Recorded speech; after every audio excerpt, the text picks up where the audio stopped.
ఓరుగల్లు రాజకీయాలు ఆసక్తికరంగా మారాయి. ఇద్దరు బీఆర్ఎస్ నేతల జంపింగ్తో జాతీయ పార్టీలతో పాటు బీఆర్ఎస్లోనూ ఇంట్రెస్టింగ్ పాలిటిక్స్ కొనసాగుతున్నాయి. పార్టీ మారిన నేతలతో పాటు ఇప్పటికే టికెట్ ఆశిస్తున్న లీడర్లకు పోటీ నెలకొంది.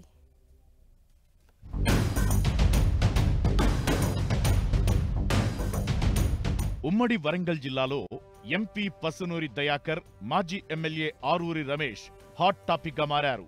ఆరూరి రమేష్ బీజేపీ గూటికి చేరితే ఎంపీ పసునూరి దయాకర్ కాంగ్రెస్ తో జత కట్టారు.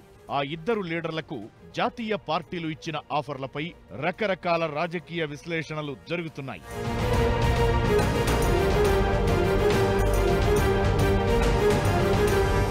బీజేపీ గూటికి చేరిన ఆరూరి రమేష్ ను వరంగల్ ఎంపీ అభ్యర్థిగా బరిలోకి దించాలని భావిస్తోంది బీజేపీ.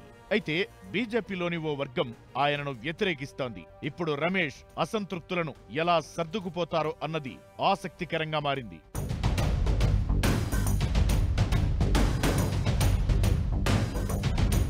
మరోవైపు బీఆర్ఎస్ పార్టీకి చెందిన సిట్టింగ్ ఎంపీ పసునూరి దయాకర్ కాంగ్రెస్ గూటికి చేరడం జిల్లాలో చర్చగా మారింది. ఉద్యమకారుడైన పసునూరికి 2 సార్లు ఎంపీగా అవకాశమిచ్చారు గులాబీ బాస్ కేసీఆర్. ఇప్పుడు పార్టీ అధికారం కోల్పోవడంతో సిట్టింగ్ ఎంపీ పసునూరి దయాకర్ కూడా వలస నేతలకు అతీతం కాకపోవడంతో పార్టీలో పెద్ద చర్చే జరుగుతోంది.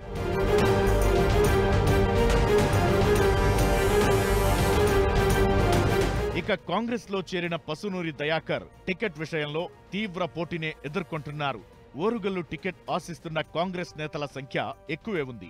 మాజీ deputy CM Rajaiah Congress ticket రేస్లో ఉన్నారు. అయితే టికెట్ ఇస్తామంటేనే పసునూరి పార్టీ మారాడని ఆయన వర్గీయులు చెబుతున్నారు. టికెట్ కోసం తాటికొండ రాజయ్య తీవ్ర ప్రయత్నమే చేస్తుండటంతో ఓరుగల్లు కాంగ్రెస్ పాలిటిక్స్ ఇంట్రెస్టింగ్ గా మారాయి.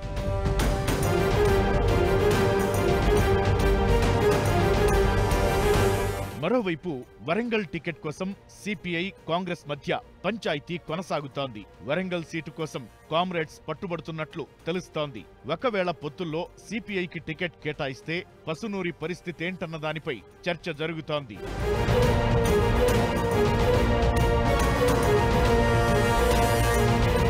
వరంగల్ పార్లమెంటు స్థానంలో కాంగ్రెస్, బీజేపీలకి బలమైన అభ్యర్థులు లేరు. అందుకే వలస నేతలను బరిలోకి దించాలని భావిస్తున్నారు. పసునూరి, ఆరూరి 2 జాతీయ పార్టీల నుంచి బరిలోకి దిగితే ఇద్దరు బీఆర్ఎస్ మాజీ నేతలతో పోటీ పడనుంది గులాబీ పార్టీ.